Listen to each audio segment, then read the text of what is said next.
Hi, you're listening to the Stefan Livera podcast focused on Bitcoin and Austrian economics. Today I've got an interview with Alan Piscitello, VP of Product from Blockstream. But first, let me introduce the sponsors: Kraken, Unchained Capital, Cypherwheel, and Give Bitcoin. Check out Kraken, one of the world's leading Bitcoin exchanges. Kraken have a high-quality platform. They offer high trading volume and low fees with no minimum or hidden fees. Kraken have 24/7 support. They offer best-in-class accounting, reconciliation, and reporting services. And just recently, they've announced Kraken Pro mobile app. Kraken Pro delivers all the security and features you love about the Kraken exchange in a beautiful mobile-first design for advanced Bitcoin trading on the go. Kraken also have an OTC desk for those people who want a more private and personalized service for large block trades, 100k USD or more. Kraken also offer margin up to 5x long and short, and there's also futures up to 50 times leverage to benefit from price swings or to hedge your price risk. So to find out more, go to kraken.com. Next is Unchained Capital. Unchained Capital are doing Bitcoin financial services, empowering their customers with unprecedented financial freedom and control. All of their products are built on the foundation of multi-sig, and their approach to collaborative custody gives users control over their private keys, as well as the benefit of a financial partner and financial services. Unchained offer 2 of 3 vaults. These are a great option for those thinking through how best to secure your Bitcoin for the long term.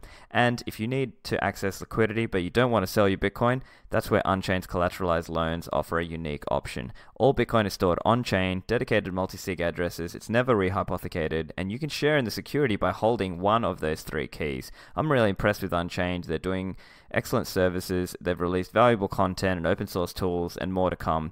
I think you'll enjoy partnering with them. So learn more at unchained-capital.com. Have you backed up your Bitcoin seed? If not, look into the Cypherwheel by the company CipherSafe. So the Cypherwheel is a new product that comes in a wheel shape, and it masks the actual words of your seed unless you actually open the tamper evidence seal. And this allows you to back up your BIP39 seed in a way that's fireproof, waterproof, rustproof, petproof, and tamper evident. So make sure you've got it backed up rather than leaving it to chance and hoping that your paper seed doesn't get waterlogged or tampered or goes up in a fire. Make sure that your loved ones still have access to your Bitcoins if an accident occurs to you. The product is available for pre-order. Check out the website cyphersafe.io. There's a link in the show notes. Last but not least, check out givebitcoin.io. It's the easiest and safest way to get your friends and family into Bitcoin. Take it from me, I've given Bitcoin to people before and they lost it because they just didn't know what they were receiving. That's why I saw huge value in Give Bitcoin. Imagine if you could give Bitcoin to someone and you could time lock it and then educate them for that 1 to 5 years that you've got it time locked. Well, that's what Give Bitcoin is, delivering a lesson from a world-class curriculum put together with input from many well-known Bitcoiners such as Safety, Matt Odell, Jan Pritzker, and others. I'm also an advisor with a small equity stake assisting with the curriculum. You can also get Bitcoin as a present for birthdays, Christmas, bar mitzvahs, graduation, weddings. Put Bitcoin on your wish list at givebitcoin.io. I really think givebitcoin.io can have a positive impact on Bitcoin adoption and understanding, so I'm excited to have them as a sponsor. So today, my interview is with Alan Piscitello, the VP of Product from Blockstream. Blockstream have a range of important projects ranging from satellite to mining to sea lightning to Liquid. Liquid is one of those topics where I think a lot of my listeners have heard of it but don't know too much about how it works, what the benefits of it are. So in this interview, we talk about some real-world use and some of the benefits such as confidential transactions, masking the amounts, and the potential ability to use this as a new financial infrastructure and settlement system. Here's the interview. Alan, welcome to the show. Thanks for having me on. So Alan, I know you're doing a lot of work with Blockstream and Liquid and Sidechains, so I thought it'd be great to get you on and just break some of that down for the listeners. But can you just start with a little bit of a background on yourself and what you're doing with Blockstream? Yeah, so I'm the Vice President of Product at Blockstream. I've been there for about 2 years. I've been in the Bitcoin space for now 8.5 years. So I've been a big follower of Bitcoin and always wanted to get in the space, and was really happy to join Blockstream. I really had respected what they'd been doing for a long time, and was fortunate enough to join. So I'm really excited to be there and be able to make a difference. Awesome. And yeah, tell us a little bit about what you're working on these days. Yeah, so I oversee product. So that's basically the main ones we have there that we're talking about are Liquid. We also have Blockstream Green, which is our non-custodial multi-signature wallet. We also have we work on the Lightning Network. We have a data feed with the Intercontinental Exchange, which is the group that owns many different stock exchanges around the world, including the New York Stock Exchange. We work on Elements, which is the underlying technology behind Liquid. We work on Blockstream.info, so that's our block explorer, and Explora, which is the technology behind it. And we also have mining operations. So we do hosted mining for customers that are looking for secure hosting of mining, all done in North America. So this is I'm trying to think if I left anything out. Oh, the satellite, of course. See, I'm glad you did your homework. Yeah, the satellite. So this is also being able to broadcast the Bitcoin blockchain from space, help prevent network splits, and also troll people on the internet, apparently, with being able to pay for messages on it with Lightning Network. And it's been really popular for people who hate Lightning Network to pay using Lightning Network to troll people. So it's kind of a fascinating scenario that kind of evolved out of it. So it's all happening, man. I mean, look, I like a lot of Blockstream's projects and a lot of open source ethos around that, and really contributing to the Bitcoin ecosystem. But today, I think let's focus in on Sidechains and particularly Blockstream Liquid. So, can you give us an overview for, let's say, a beginner? They know a little bit about Bitcoin, but they don't really know what is a sidechain. Yeah, so sidechain is a blockchain that runs in parallel to the native chain. And so in this case, we have something like Liquid, which is its own blockchain. It has its own set of rules, but it has Bitcoin that can move into the system and can move back. So when Blockstream was founded, sidechains really were the kind of focus of the company.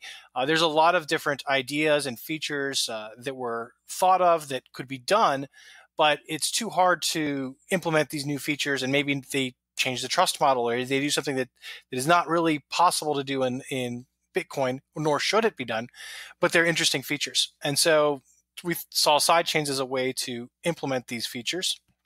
And the first sidechain we created was Liquid, and this is a sidechain based around assets and settlement of Bitcoin and trading applications. So it has a different trust model than, say, Bitcoin. It doesn't use miners. It has a federation that's actually in control of it, which allows for different trade-offs and different features and different functionality targeted towards this use case, whereas Bitcoin can be fully trustless and decentralized, and you can take advantage of being able to move your funds in and out. Yeah, and I think one of the key points to understand is that there are different trust models associated with these things. So if we were to compare something like Lightning, which is trust minimized, let's say, right? Every transaction is fully able to be settled back down to the Bitcoin blockchain. And then there are some of those things that are sort of in the middle, like Statechains. And then you've got Sidechains, which is, well, particularly the Blockstream Liquid model. Can you give us some of your thoughts and your view on how to think about those different trust models? Yeah, so there's a lot of different trust models depending on what kind of layer you're going on top of. So, even if one thing you didn't mention, you have the oldest layer 2 solution in the book, which is deposit your money on the exchange and we update accounts as you trade things. And so that's a fully trusted model that's kind of on one end of the extreme. It's extremely fast. It's extremely cheap.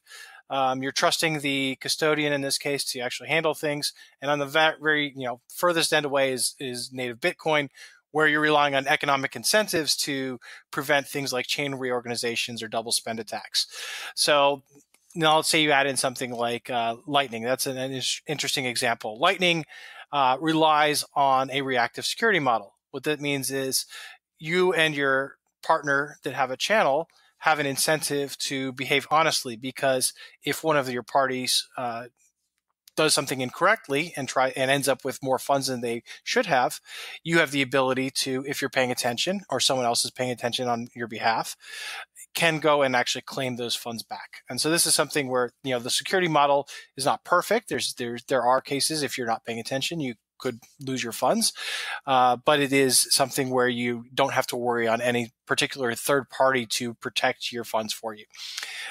Lightning does have other trade-offs with that because you're now having to have liquidity paths to be able to send to anywhere. So it's not necessarily as flexible with sending large amounts of funds to, I would say, like random places. So if you're trying to send funds always to the same place in small amounts, Lightning's absolutely a great use case for that.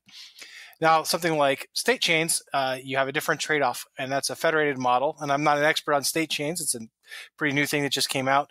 But the idea is you'd have a federation, and you can pass these UTXOs around, and as long as there's no collusion between that federation and one of the previous owners, you can't lose funds. And then you have something like Liquid, which is a purely federated chain, and the funds go into this federation. The federation is protected through a set of economic and reputational and incentives. So they basically don't want, they're getting use out of the network. They don't want it to go down. And if something bad happened, they would lose access to it. In addition, there's also a hardware security model to it where the devices that are actually holding the funds have certain behaviors where they'll only release the funds in certain conditions, and it's very difficult to tamper with these devices. So that's the separate trust model. Gotcha. And so we're Liquid. Yeah, go ahead. Oh, sorry. One other point to maybe would be good for you to just spell out some of the differences there is between Blockstream Liquid's model and, say, something like Paul Stork's drive chains. Yeah, so drive chains is going to be something that is typically merge mined. And so what this means is the funds disappear into this side chain, and the way they get out of there is through a very slow process of miners saying that these funds are authorized to come out, and there's a very, very slow, I think it's over several months process that they do this. And the idea behind that is the miners theoretically could say, yes, these funds are supposed to come out, and they go into our pockets. And the incentive model there is either there will be some type of reaction from the market to punish those types of miners, or that it just simply there'll be enough honest miners that tie the funds up. So it's a different model. It relies on incentives in some capacity as well. The state, originally Blockstream was looking at more of the mine solutions for a sidechain, but especially back previously, it's gotten a lot better recently.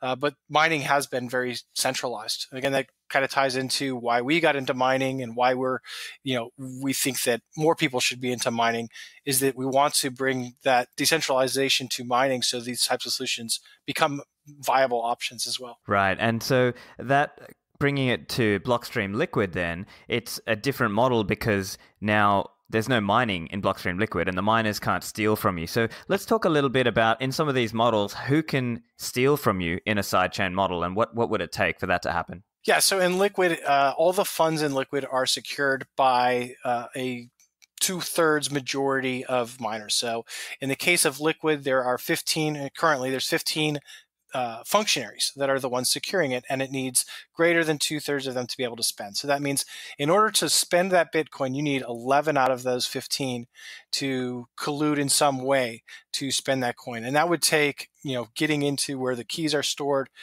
being able to extract them, and maliciously act upon that. So that would be the only real way you could really do this. And it's a pretty massive effort. Because we do have this extra layer of hardware security in here, it also makes it very difficult, if not impossible, to attack remotely. So it would take some collusion from someone from these different locations before anyone noticed. And if someone noticed this and 5 of them decided, I'm going to shut this down, it's stopped and everything's at least safe at that point. So it's very difficult to pull off. And because there's a spread of this federation across multiple continents, multiple countries, there's no country that has more than 3 of these functionaries in it. So it's very hard to even have any type of coordinated attack on this since they're so spread out.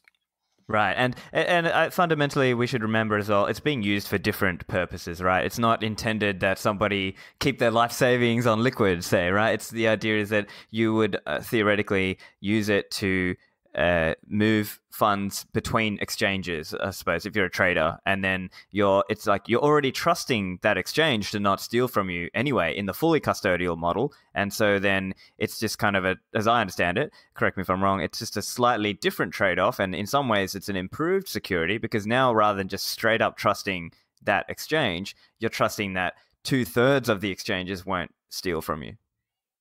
Exactly. So yeah, you're basically trusting the strength of having all of these different exchanges. And again, the application really is focused around trading for the Bitcoin side of things. It doesn't make a lot of sense that you're going to keep your cold storage in Liquid.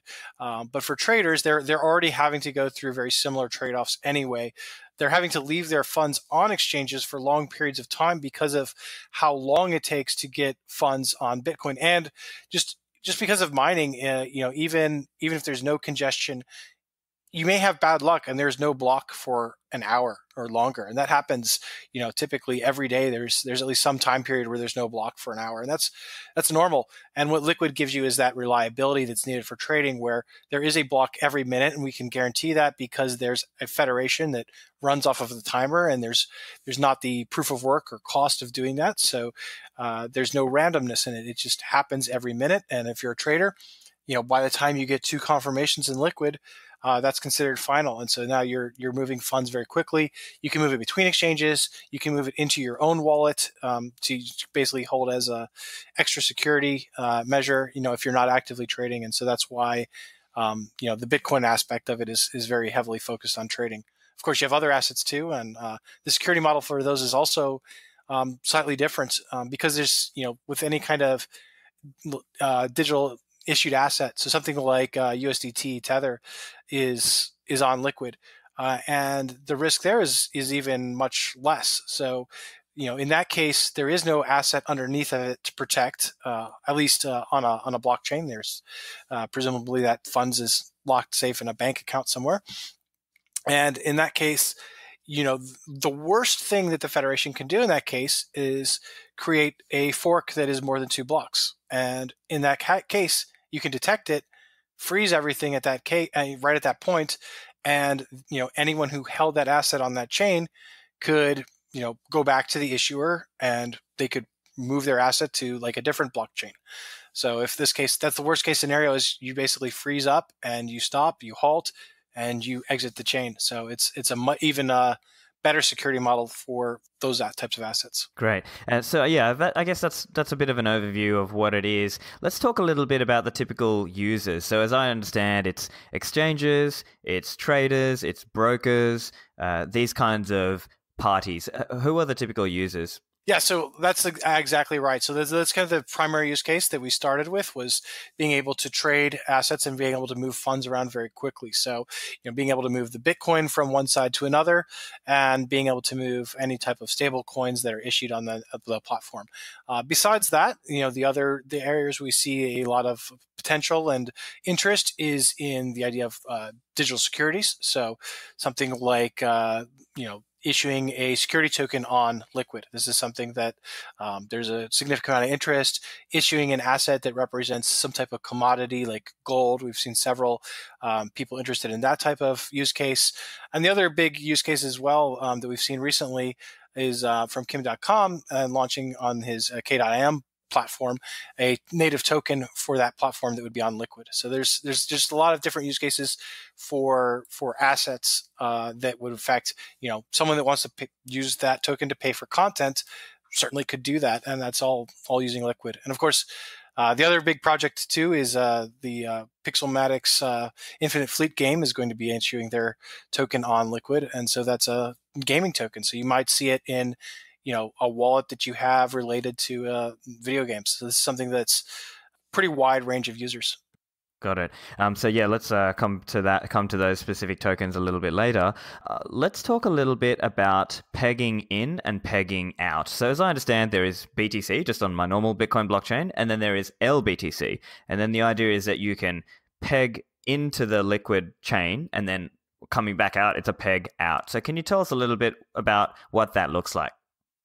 Yeah, so when you want to move Bitcoin into the Liquid network from the Bitcoin blockchain, you need to create what's called a peg and address. And so you use your Liquid full node and you can generate this address. And the way that that works is it actually, when you create that address, the Federation has no idea that that address even belongs to them.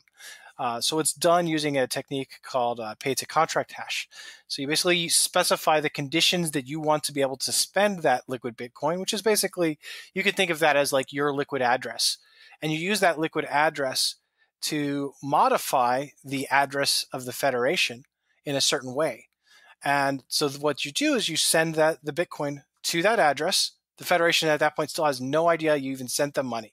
So the example I always use is, imagine you have a very large piece of property and you don't really have, you're not watching it.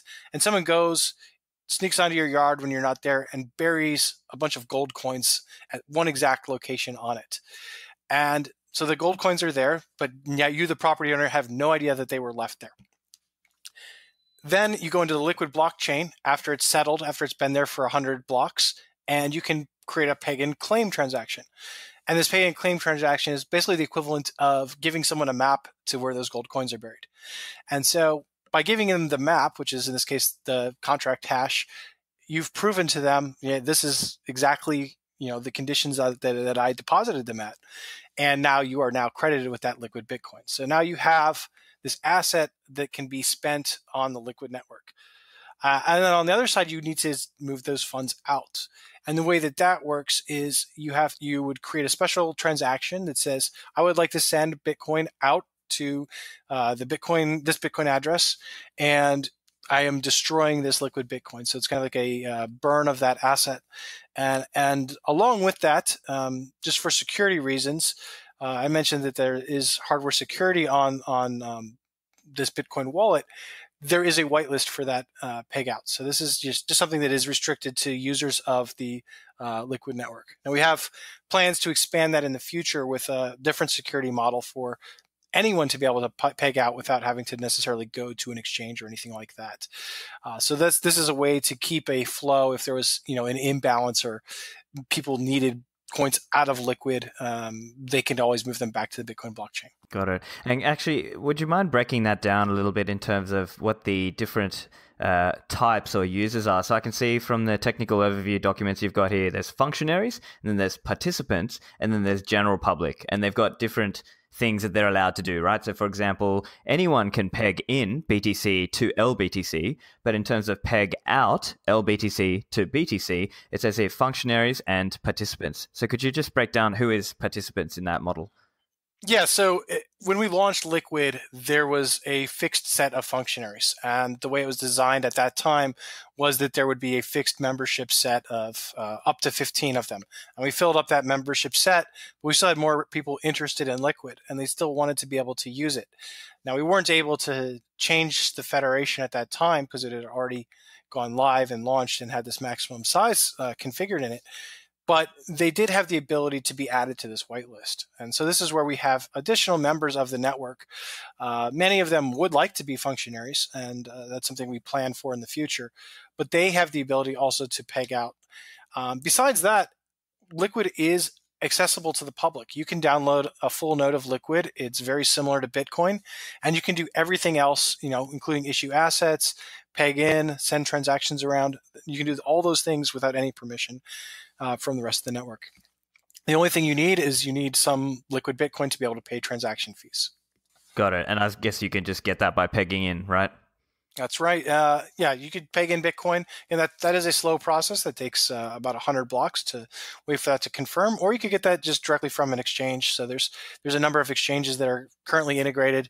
You could, a lot of them, it's very simple. You can just, if you have a Bitcoin balance there, you could just request that they pay you in Liquid Bitcoin, and they'll treat it as the same asset. You don't have to trade for it or expect a different exchange rate or anything like that. Most of the exchanges are very friendly with this.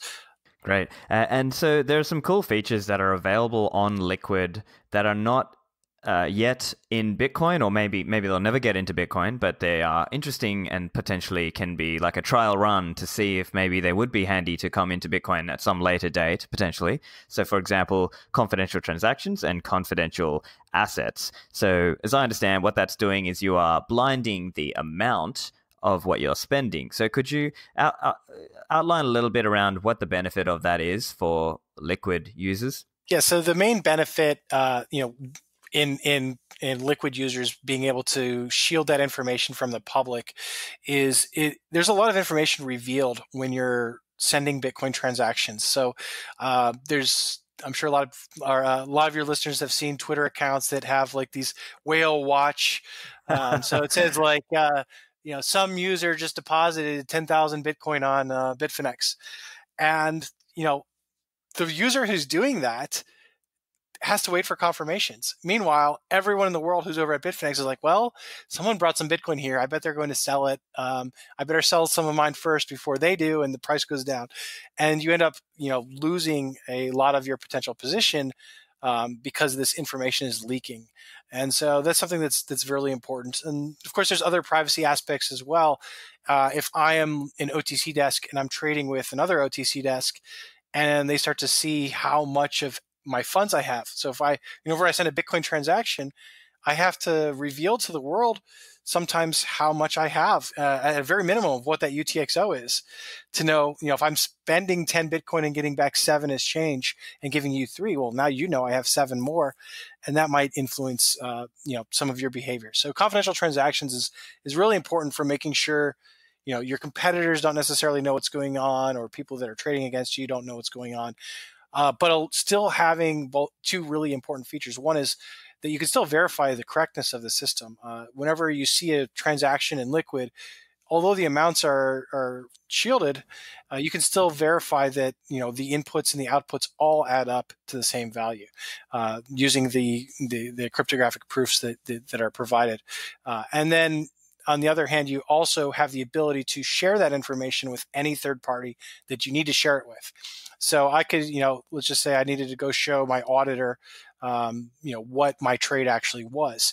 I could give them what's called a blinding key, and they could go in and look at that transaction and actually uncover what was actually being sent and get enough information to prove without trusting me, completely independently verifying that it was correct.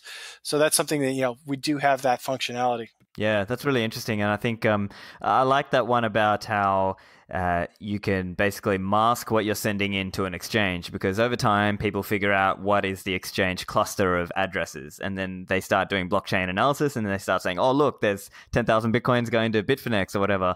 And then obviously, because of the general way people act from a security point of view, you wouldn't keep Bitcoins on there unless you wanted to trade. And so if you're sending Bitcoins to the exchange, it's very likely that you're going to do a sell. So then it just becomes a bit of there's a bit of fun and games, let's say, in the markets when that happens.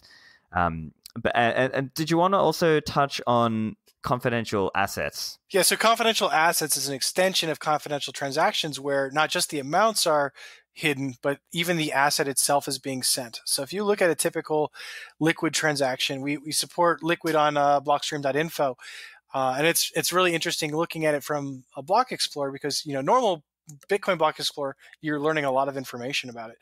You look inside of Blockstream.info, and it says all you see is a bunch of addresses and confidential, and you don't.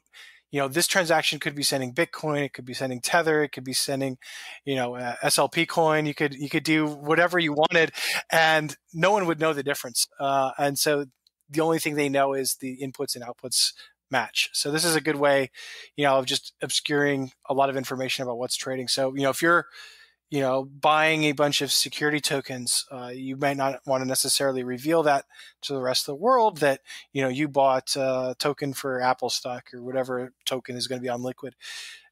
You may not want to reveal that. And so even if someone knows your addresses, they still would just see that you received something, but they wouldn't know what. Gotcha. And as I understand, Blockstream has Blockstream Green, which is a iPhone and Android wallet application, and it's also got support for Liquid. So could you tell us a little bit about the support for that? Yeah, so you can send and receive liquid assets directly from your mobile device on Blockstream Green, and soon to be on desktop version as well. So we'll have everything covered by then. And so the real advantage here is, you can go in, you can see your liquid assets, you can still have everything protected by two-factor authentication. And so if you're trading on an exchange, this is a good way to be able to move things on and off and not have to, again, trust that exchange when you're not actively trading. So this is a common way to do that. And we should see some hardware wallet support coming very soon as well to add to it. Blockstream Green already does support hardware wallets for Bitcoin, but the Liquid side is very coming very soon. Great. And now, how does creating a new tokenized asset work on Liquid? Yeah, so unlike Ethereum, where you have to create a smart contract to do this, so the assets are built in at the native level. So in terms of like what's in your wallet and the APIs, it's exactly the same for having a liquid asset as it is for having Bitcoin. So really, issuing is very simple. You just call a single command if you're using the RPC calls and say issue asset. You tell how many you want to create. You say whether you want to create more of them in the future, and whether you want it to be confidential or not. And once you do that, it's in your wallet. And then you have the ability to, if you chose to, create more at a later date. So something like a stable coin, you generally want to, increase the amount in circulation based on your deposits. So that's why you might want to do that. And then you can also burn them when you're, done using them. So it's all, very simple API calls, no complexity of a smart contract. Again, that's what most people were using Ethereum and other platforms like this for, was just all this complex smart contracts just for creating an asset. We have it right in there at the base layer. So that makes it really easy to send those transactions as well. And really ties into an important feature, which is the atomic swap. So this is the idea that because everything's at that base layer, you can create one transaction that we could interactively work with, so that you could send me, say, like Tether USDT, and I could send you Bitcoin, and neither of us have to trust each other, and we just execute this single transaction, and the outputs are just switched, and now we've done the trade. Let's talk about some of the other potential uses in practice. As I've seen, for example, I think Francis Pouliot from Bull Bitcoin was talking about the idea of doing LCAD, like liquid Canadian dollar, and then basically using that as a way that people can trade around liquid Canadian dollars as opposed to real Canadian dollars. Can you tell us a little bit about that process? What does that look like around using stable coins on Liquid? Yeah, so again, we had Tether was one of the first ones we have in here. We also did a stablecoin project with a Japanese company called Crypto Garage, and they did a JPY token that they were doing as part of a pilot program there. And of course, Francis's Canadian dollar project there with Bull Bitcoin. And so basically, Tether's been around a long time, so it's a pretty similar use case where you can just send and receive it, swap it. The Canadian dollar one, I believe they're doing it as more of a voucher system. So it's a way of getting money into the exchanges. And of course, people may keep a balance of that and be able to do swaps and trades and move between exchanges very easily. The nice thing is for the exchanges, they don't have to build infrastructure that's any different. Once they can accept liquid Bitcoin, they can accept any liquid asset with as much ease as everything else. So that's something that's really easy for the exchanges to do. Got it. So in that sense, it can really, if I understand you right, it can reduce the compliance cost and the effort required for that exchange to support. So let's say this exchange wants to support LCAD. Now it's much easier for them to do that rather than having to support, if they say they're not in Canada, they don't want to go and set up a Canadian bank account, they can just support Liquid. And then now anyone who's got LCAD can go through that exchange, correct? Absolutely. Yeah, that's definitely a very common use case that we have here. And actually, one of our other Liquid members as well is XBTO, and they have a product that they're launching called Stablehouse. And this is even another way to kind of swap these different stable coins out. So if you're in Canada and you want to trade somewhere with US dollar, you could get this LCAD voucher. You could send it to someone who could swap that for dollars on almost like a Forex market. And then you have now this USD liquid coin that you can go bring to any exchange that does that, and vice versa. If I want to go trade a bull Bitcoin and I want to market make, well, now I just need to get this LCID. I don't need to open any kind of a bank account to do that. So really will kind of open up and consolidate the global markets. It's something where we've seen prices differentiate tremendously based on locale, and especially where there's strong capital controls. And so this is something that could potentially help make it so that, the markets are all fairly priced around the world. And, we don't have situations where one country's people have to pay a higher price for Bitcoin than others. Right. And as I understand it, it also helps in some sense make finance more permissionless, because now you can kind of do it all through Liquid in a programmatic way that is a little bit more open and free, as opposed to the traditional fiat banking route, which is very AML, sanctions, etc., compliance heavy. Yeah, absolutely. And again, you can create tokens to be as free as you want them to be on Liquid. So there are tokens that can float freely and can go to anyone, any amount. But there are tokens that sometimes need some restrictions on them that are only allowed to go to certain players. So, we have like the idea of security tokens. They may only be allowed to go to accredited investors. And so you could do, build tools on top of Liquid that have those types of restrictions in them as well. So, we don't necessarily want to advocate for one model or another, but you can do we can do whatever you want on Liquid, and that's really about empowering users to build the tokens and then letting the market kind of decide what is their demand for. Yeah, actually, it brings to mind this other idea. And I was having an offline chat with Jameson, and he mentioned this idea, and I was intrigued. He was saying, actually, why doesn't anyone use confidential transactions inside Liquid's blockchain to do their own mixing and then like peg it back out into Bitcoin on-chain, because it's kind of been mixed in that sense. So that's another idea. I mean, it's kind of, these are ideas that could be taken and run with, right? Yeah, absolutely. And again, you still have traceability in Liquid of address linkage, although when you have a large set of transactions, it does become a little bit harder. And even doing things like trying to figure out, when you're doing swaps, you're mixing people's wallets, and those tend to throw a lot of these services that are trying to examine and identify who things are, that it could happen. So yeah, you could definitely, combine something like Join Market on top of Liquid, and you get a really powerful system of being able to get fungibility back to your Bitcoin. Yeah, that's really cool. And I think the other big one is just the reduction in the risk, the time. So, for example, a trader might think of it like, I don't need to leave coins on the exchange now. If I've got them in Liquid, I can just 1 minute shoot them into an exchange and do trading. So there's there's more options for traders if they want to do that around not leaving their coins on the exchange. Yeah, absolutely. And so that's I think the first step, that we're all about trying to get things iteratively better in terms of trust. And again, the first thing is like, let's not leave coins on exchange if we don't have to. Liquid really enables that use case. So you can now, move them into this trust model of a large federation now instead of a single exchange. In a longer term vision, there's even a point where you can have the exchanges operate without ever holding your coins at all. And so that's where kind of our ultimate goal is with Liquid, where the exchanges, and this is something the exchanges don't even like having to hold your coins. This is a major hassle for them. It's a major risk. They're big targets because everyone knows they have all the coins.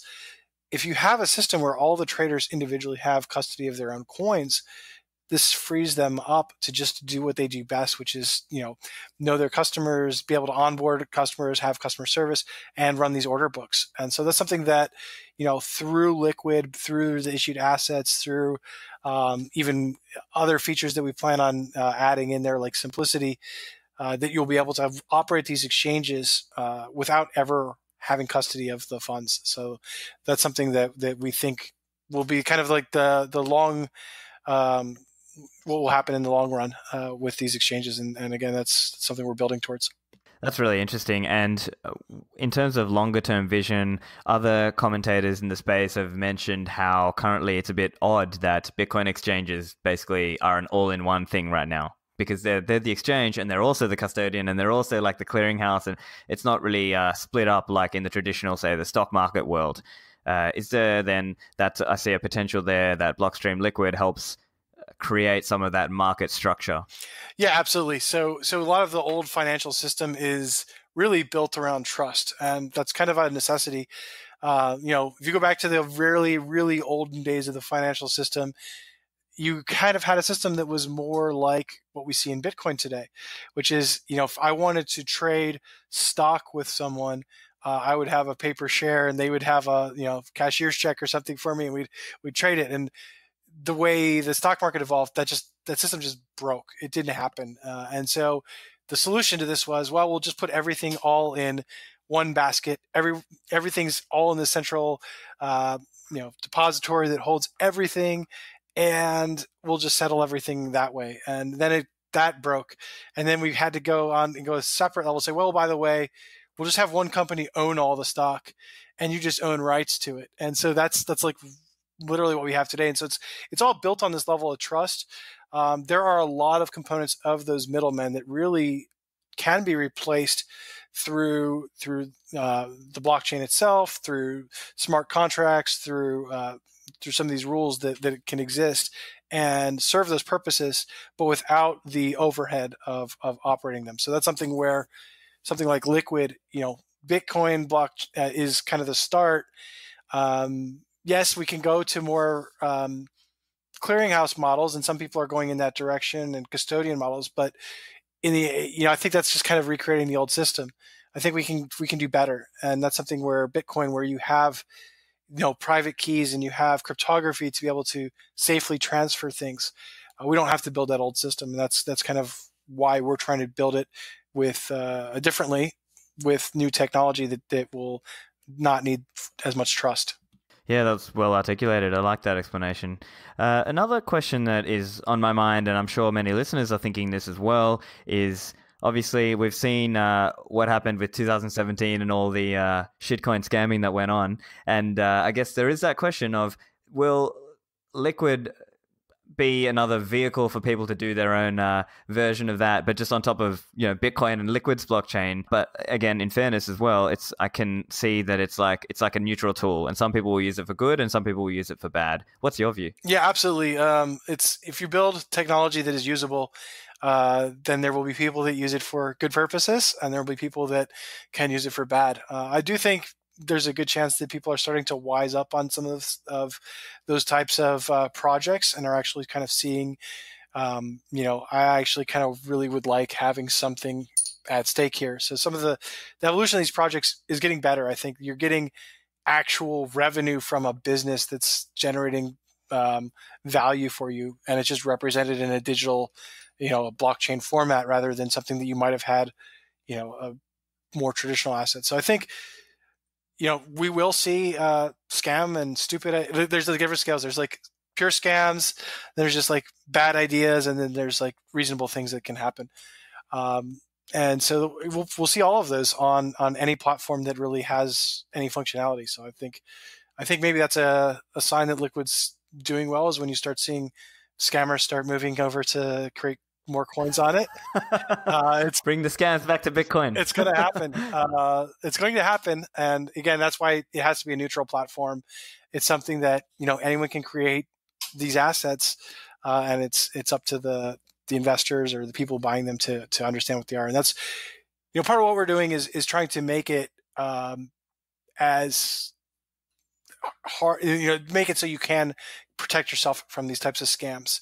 So there's like some blockchains that do these types of assets, and you can like create a name for it. And well, that's real easy to create something that sounds similar and scam someone. So we don't have that in Liquid. We just have asset IDs. And so it's your responsibility to kind of verify that. And even that, the usability of that's not very good. And when we wanted to add asset names that are convenient inside of our green wallet, what we did was create an asset registry that's tied to a domain name. So if you own tether.to, you can register an asset that shows that that's from that website, and as long as you have control of it, I know I'm actually getting USDT. If I have coming from a domain that's something else, who knows what it is? So we do what we can to make it harder for people to scam, or at least, but you're never going to be able to stop it all unless you have a completely permissioned system, and that's really something we don't want to be in the part of doing, is trying to vet these things and do it. It needs to be open for everyone, and hopefully the market will wise up and avoid scams more in the future after seeing what happened before. Precisely. So it's buyer beware. One other question I had just off the top of my head was around reorgs. So I guess, sorry, back up a step. So with pegging in and pegging out, as I understand, there's like a timer on that. Is there an impact there on if there's a deep Bitcoin reorg? So let's say a chain, it's unlikely. I don't think it's ever happened, like a deep reorg, but potentially, would that mess with the security model? Yeah. So everything in Bitcoin on Liquid is very conservative in terms of the threat model for Bitcoin, and we allow for reorganizations of up to 100 blocks. So, if you think about what's happening, if you had a reorganization of even something like 6 blocks, that would be pretty catastrophic to a lot of exchanges. We'll handle that just fine. We'll handle 20 blocks, 50 blocks, no problem. Now, if you get this catastrophic 100 block reorg, that's where a lot of the kind of security assumptions of Bitcoin really start breaking down. And so one thing is, even when you have these reorganizations in Bitcoin, all transactions that were valid will still be valid in the future when on top of the reorg, unless someone intentionally double spent them. So that's something that is kind of just a general assumption, is like because reorgs happen, maybe the network got cut off in China for a day, and they ended up creating a blockchain that was longer than the rest of the world.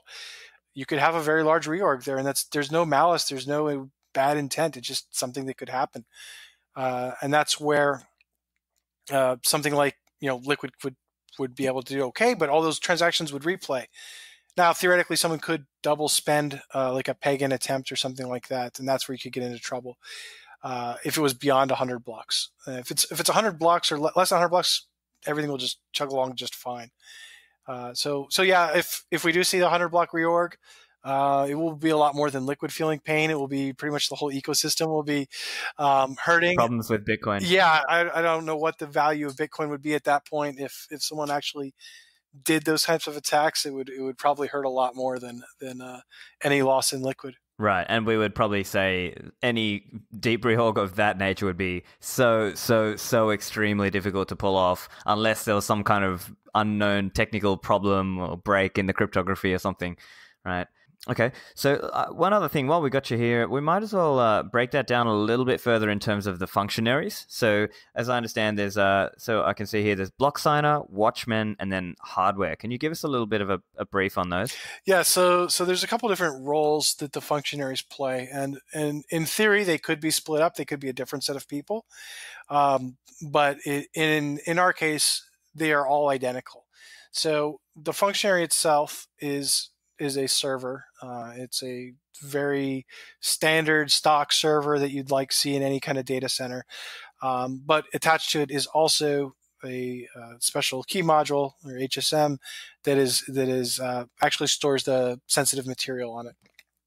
And so this server is running, and it's going to do two things. So the watchman's job is to maintain the balance of Bitcoin and make sure it's correct. So what it's going to do is, when someone claims that there's a peg in, it's going to go out and validate in the Bitcoin blockchain. Did we actually get paid? Is it actually under our control? Does everything check out? And if it does, it's going to say, okay, well, now I will keep track of these funds and be able to use them to spend on pegouts. And it's also watching, of course, when someone makes a pegout claim on Liquid and says, is this pegout claim valid? Did they actually have the Liquid Bitcoin? Is that transaction valid? Is the address that they want to send it to a valid Bitcoin address, and is it on the whitelist? And have they provided the proof that it's on the whitelist correctly? So that's what the watchman is doing. It's basically you can think of it as like the wallet for the functionary. On the other side, you have the block signer, and the block signer has a pretty simple role. You could think of it like the miners are for Bitcoin. And so what they're doing is they are seeing transactions that come in that end up in their mempool, and they alternate. So they take turns. It's a round robin process. Each one takes a turn every minute. So with the 15 of them, they all have they each go 4 times an hour. and they make a selection of the blocks. And so they will create the block, and they will send that block to all of the other block signers. And the other block signers will then pre-commit to it. So they'll say, yes, I'm going to sign that block, or no, I won't because I don't think it's valid, or for whatever reason, or just no response if they're say offline. And as long as a total of 11 of them agreed that this would be a valid block, the block signer, or the block creator, one of the block signers in that case, will go actually make the block with the right format and ask those 11 to sign it. And once it does, it now becomes a valid liquid block, and they start working on the next one. It goes to the next cycle. So that's the other part. And again, the hardware itself, these are just servers that are locked up in data centers around the world that have software that are doing these parts of it. And then, of course, the last component is the key module. And what it's doing is it has a very limited interface to the world. And so it's getting very limited feedback over secure channels that are very hard to take advantage of exploits on. And so it's sending information into it for very specific actions, but that means it can't validate everything that would be validated, say, on the main part of the server. So on the Watchman side, it's just what it's doing is it's signing Bitcoin transactions that are either paying itself or that are paying people on the whitelist. So that's all it will sign. So if it's just paying itself, it will do that periodically to refresh the funds, or if someone requested a peg out. And on the block signing side, what it's going to do in that case is it's keeping track of the last block it has signed, and it's keeping track of the height that it last signed, and it's making sure that the blockchain only moves forward. So you can replace the last block. There's kind of a reason you don't want to deadlock if there was it thought it signed something but it didn't actually make it to everyone else. It does need the ability to replace the last block as long as it has the same parent, and then it will just keep signing the blocks, making sure it's moving forward. So this is something where it is designed to be isolated, so that if someone, for as much as these machines are locked down and access is restricted, even if someone could hack into it, they still can't get the signing to do any more than what it already agrees to, which really limits the potential damage that could happen.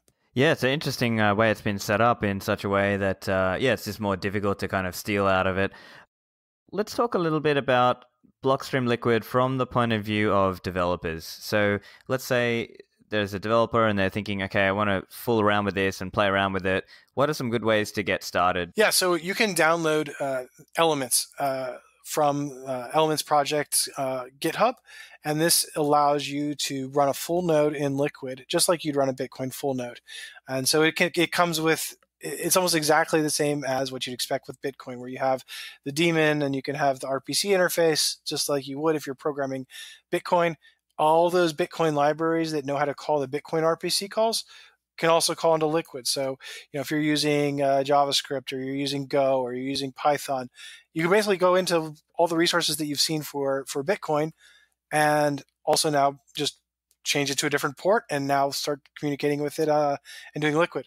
And of course, there's also the Elements Qt application, which is similar to the Bitcoin Qt, which is the graphical user interface to be able to use this. So if you want to start programming away, first thing I would say is learn how to do it for Bitcoin. And if you're already familiar with Bitcoin, that's going to be really natural for you, because it's basically the same API except for support for things like assets. So if I want to send a transaction to you, I just need to now specify exactly what I send in Bitcoin, but what asset I want to send you. So that's and then of course there's extra API functions for things like peg-ins and creating assets and all that. So the best resource on that to get started, we have docs.blockstream.com, has some good tutorials of walking through of how to get started, how to set up your node. If you're using Mac or Linux or Windows, you can run a node and start interfacing with the network as a developer. Fantastic. Look, I think that's most of the questions I had. Is there anything else you wanted to bring up around Blockstream Liquid? No, so I think we just got back from Tokyo last month. We had a Liquid Federation meeting. If you follow some of the people like Samson on Twitter, pretty big response there. It's a lot of excitement from the community. There's a lot of interest in assets. I think that's something that's really starting to pop up. We have the asset registry, and I keep going there, and it's just like this list growing, and it's amazing when people I don't even know who they are or that they're even doing anything, and they're starting to get involved. So I think it's really starting to take off. It is one of those things where it is building that network effect, and as we've reached our 1-year anniversary of Liquid, it's really started to hit that inflection point. We're starting to tick up in terms of usage and assets. So I expect the next year to be really big for Liquid. Awesome. Well, look, I think that's pretty much it for this episode. So just make sure you let the listeners know where they can follow online and keep up to date about what's going on with Liquid. Yeah, so follow the Blockstream Twitter. We're always tweeting about all the different things we're doing in the Bitcoin ecosystem. We're very frequently at conferences all around the world. It helps that we're a very global company on many continents, even Australia, and can attend a lot of these different events and have engineers everywhere. And so yeah, keep an eye out for events in your area. Following on Twitter, obviously our website blockstream.com, or Block Explorer blockstream.info. If you haven't switched to using it yet, strongly recommend it. It's the best one out there. You can even run it yourself. And of course, Liquid itself, download a node and start exploring. Fantastic. Well, thank you for joining me today, Alan. All right. Thanks, Tim. I hope you enjoyed that. And just a reminder about the company I set up with a longtime friend of mine and co-founder, Katan. It's Ministry of Nodes. Our aim is to deliver Bitcoin beginner webinars on running nodes and holding your own keys. So make sure you refer your beginner friends to us. The website is ministryofnodes.com.au. We've already run some sessions and we got some really great feedback on that. Also, just a reminder, if you want to get the show notes, find the transcript, or subscribe to the show, go to stefanlivera.com. Thanks for listening, and that's it from me. So I'll see you in the Citadels.